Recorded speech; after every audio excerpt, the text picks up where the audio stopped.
Each cabana has a private telephone. Needless to say, none of that works now, but the pool is full, and there are people that stay at this hotel. This is the dining room. It is absolutely amazing. Again, nothing has changed since 1956, except the light bulbs. They're putting those energy-saving light bulbs in there. I picked up the plates and checked the bottom, the same hallmarks of the plates. Everything is the same. I dare say the napkins are probably the same ones too. Food is terrible. Conrad Hilton wanted to get on the Havana boat, came down, built the Havana Hilton, and it wasn't open more than a year before Castro and his soldiers came in, commandeered the hotel, kicked everybody out, and used it as their military headquarters for the first 14 months of their stay in Havana. So, and renamed the hotel, of course, so it's no longer the Hilton, it's the Havana Libre. The interior, remember that first shot I showed you of the Palacio de Capitanes Generales? Here we have the interior of the Havana Libre Hotel, and you still have that configuration of a lit, or what seems to be open, interior courtyard. Of course, this hotel was one of the first that had air conditioning, so that was the open courtyard wasn't needed, but that configuration is still there. My favorite, I said that I wasn't going to be talking about specific architects. I know that I'm over time a little bit. Just bear with me. We're almost to the 1960s. Max Boris Jr. And this was the house, obviously done in the international style, that he built for himself. It's still in existence on 1st Avenue in Myanmar, and it has been turned into I believe it's an Italian company that is renting it now. But it's a beautiful example of Cuban international style. Of course, Max Boris Jr. was probably most famous for the Tropicana nightclub and the 5 different venues that the Crystal Room and the Under the Stars and the casino. The casino's been turned into a restaurant now. This is the entrance to, and he uses that parabolic arch there that he was so famous for. I don't know how that shot got in there. We were very lucky to get into the Tropicana during the daytime. It took some finagling. As they say in Cuba, muy complicado. But we did get in, and we got this shot. This will give you an idea of what this venue of the Tropicana really looks like. You only see it at night. And of course there are chorus girls and guys dropping out of the trees and walking across the catwalks and doing their little numbers and everything. And then you see that sort of green type of sculpture. That is a Max Boris Jr. designed that sculpture, particularly specifically for that stage. And the day we were in there, we were lucky enough to see a bunch of chorus gals practicing a new number. So it gives you a perspective of what it's really like. Now, of course, you know that it rains a lot. They're still having this cabaret every night there. So when it rains, they go into what's called the Crystal Room, and that Max Boris Jr. did. It's so beautiful also. Over 1,000 people can be seated here at this cabaret. Probably at its day, this was the most famous apartment building, the highest in all of Latin America. There were over 600 luxury apartments in the building, and I was fortunate enough this last visit, I was in Cuba a week ago, to the restaurant at the top is now open again, and we had a lunch there, and as far as government food goes, it wasn't that bad. But it's an amazing view. you can see all of Havana from the top of this building. Other modest homes that we see throughout Cuba. This is an international style house built right on First Avenue, between First Avenue and the ocean in Myanmar. And you pull your automobile in underneath the house, because during flooding, everything in the house had to be above ground level because of flooding and hurricanes and one thing or another. So here you go. In other words, park the car, and then on the left, that is glassed in, and you would, where the staircase is to walk up. And if you look closely through, all the way through on the right to the ocean, you can barely see that swimming pool, that saltwater pool that is calm on the day we took this photograph, but the saltwater splashes in on a rough when the northeasters come down. My friend Ricardo Porro, this was the last house that he designed in Cuba in the late 50s, early 60s. It's a small house, but the way he dealt with planes and space and surfaces on this is truly amazing. He was a young architect in those days, and the people that are now living in it are very respectful of what he did there and are tried to do.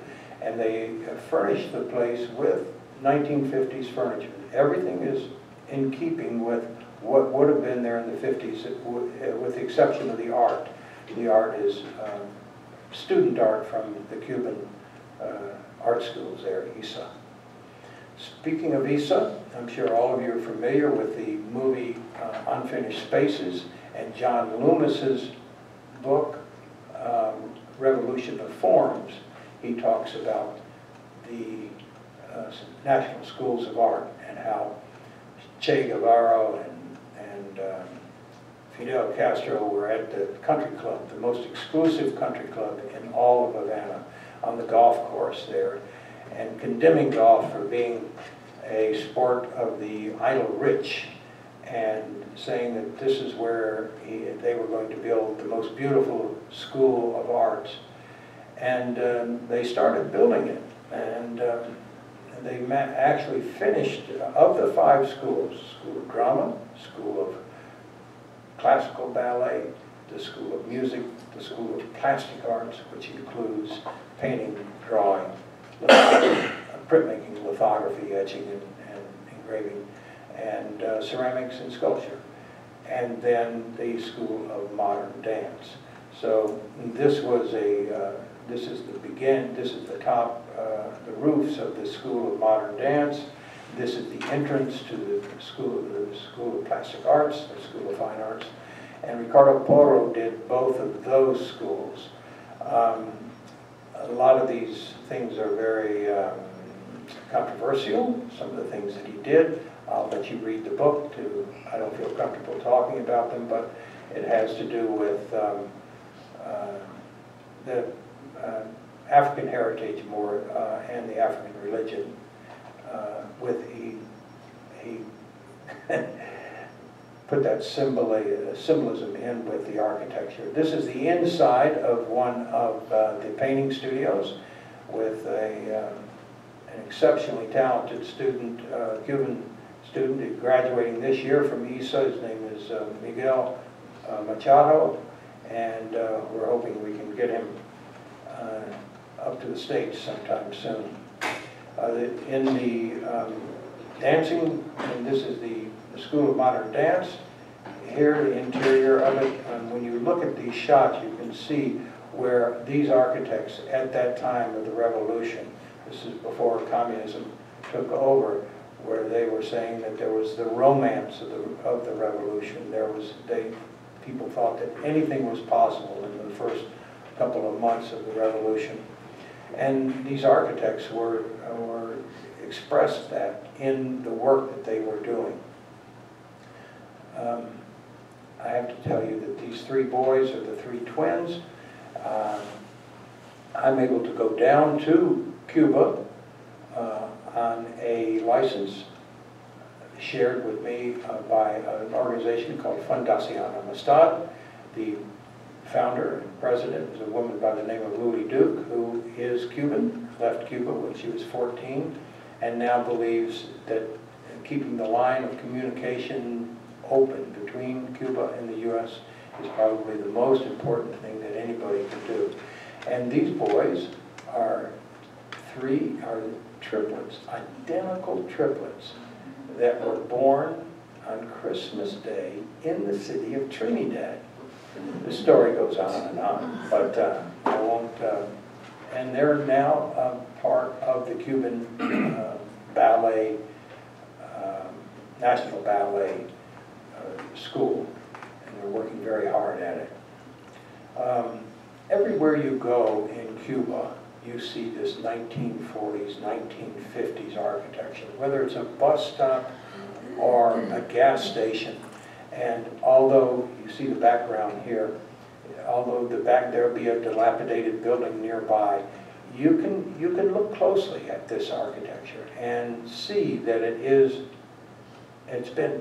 hasn't been replaced with a McDonald's or a strip mall or a Dunkin' Donut. It's still there, it's still being preserved. And it's no wonder that a 1950s car is at a 1950s gas station. One of my last slides here is the Richard Neutra house at the Swiss ambassador, is the Swiss ambassador's residence. What they're trying, and this is the arcade to the entrance. Neutra's signature were these spider leg type of structures that had a panel shading the entrance.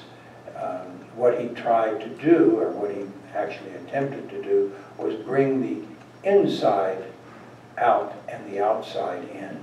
So with the reinforced concrete during the international style and the glass paneling, and the fact that air conditioning was available now, you could live in a space as if you were living outside, and this is a perfect example of a part of that house.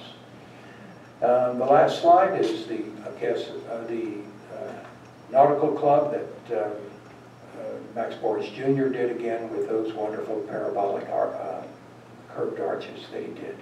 So I think I've gone way over time, but I'm hoping I've given you some kind of a glimpse at the beauty of 20th century Cuba. Thank you.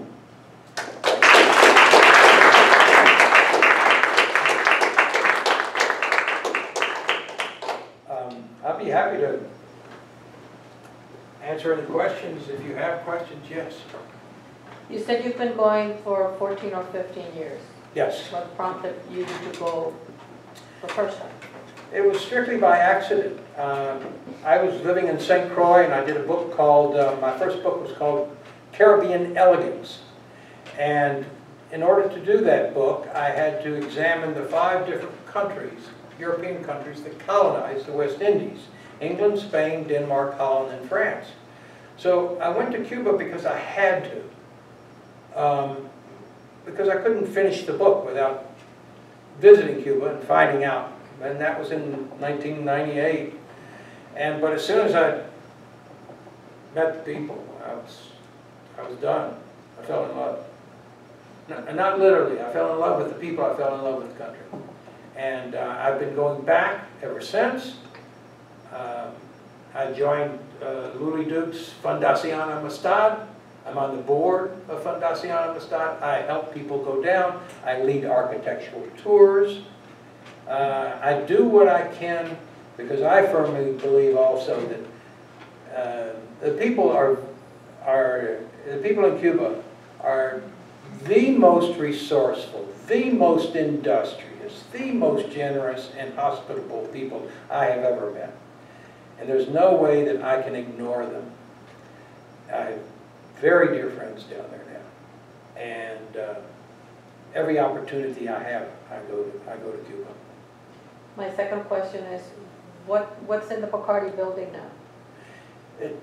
There are offices upstairs. There's a Italian travel agency downstairs, and I've taken the elevator and I've visited a couple of the offices, And in the book, I've got shots of the mezzanine floor also, where there was sort of a private club for the family and friends of the family, which is an interesting mezzanine floor space. But very few companies. So there's not a lot of traffic on those elevators. But there are companies. And I sort of keep to myself there and stick to my work. So I don't ask questions. I've seen that when I do ask questions, I get very complicated answers, and it doesn't work. Any other? Yes, sir. In the buildings that you had photographed, have they been maintained since they were designed and created, or is it more recently that they've been? Well, there's a number of architects there. A fellow by the name of Eduardo Luis Rodriguez, Antonio Jose Choi. There's a lot of architectural aficionados and preservationists and conservationists that understand that this 20th century architecture is material culture and part of the patrimony just as much as the colonial past.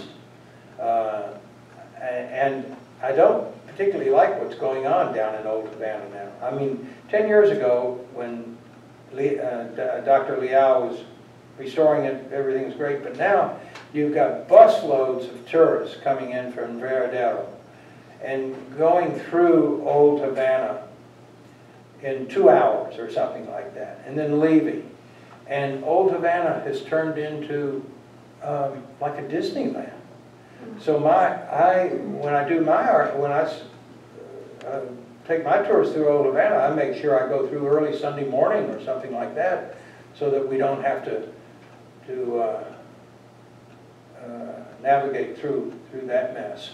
But and that scares me, so that because there's a lot of people talking about changes now. I mean, Havana there have been more changes in the last 2 years than the previous 13 years. Small changes, but I've seen them, so it's inevitable that things are going to change there. And it's frightening because I don't think anybody's made any preparations for these changes. They're talking about, here I go again, I'll stop after this, but they're talking about turning it into one currency, the CUC. Mm-hmm. There's been no preparation for that. I don't think they have any idea what they're going to do. It's like, anyway, I shouldn't be talking politics. I wanted to ask you about the selection process. How do you actually choose which samples of buildings or architects? What's your method? Well, I wanted to go to buildings that had been restored and or were being restored. And that was important because the only photoshopping we did was telephone wires. So it was important to present a real picture here. And I wanted to do it chronologically. So I wanted examples of the Beaux-Arts, I wanted examples of the Art Nouveau, Art Deco, Streamline, and International, all the way through. And the romance of this kind of Ricardo Porro business that was going on right at the end of the beginning of the revolution. For instance, what he did at ISA, what he called a romantic Baroquism. When the Russians came in, they decided that this was elitism and that it was not, did not serve society at all, and that function, that form should follow function rather than function follow form. And in Ricardo's building at the Plastic Arts, function follows the form. There's no entrance. You can enter from, there are no doors, no windows. You can enter from any place. And you know, 7 years later, the Russians built a prefab housing for students there, and it's absolutely terrible on the same campus. You see the difference. And since then, this Russian brutalism has basically taken over. But there are architects now, to further your question, that are aware and want new, like Choi, and that are trying to give new ideas to the students. Certainly the students are there, but still in Cuba, if you're an architect, you're not allowed to have your own practice. Still not allowed. So, any other questions? Yes, ma'am. The name of the photographers that you were working with? I beg your pardon? You mentioned one photographer. Were you working with one photographer or more than one? Oh, I had 5 Cuban photographers and 2 photographers from the U.S. for the whole book. And the Cubans, could you give me some of the names of Cuban photographers? They're in the book. Nestor Marti was the principal photographer. There's a Jorge Garcia who works for Opus Havana in the historian office. He did a couple of them, and for fear that I might mispronounce their names, but they're listed in the book under photo credits. Thank Yeah. you. No more questions? Thank you again. I appreciate you being here. I also have a introductory letter here, if you'd like, from Fundación Amistad that tells you a little bit about the organization and how and why we take people on architectural tours in Cuba. If you'd like one, I'll pass it out up here. Thank you. Thanks. I'm sorry, I went over. Oh, yeah, all right.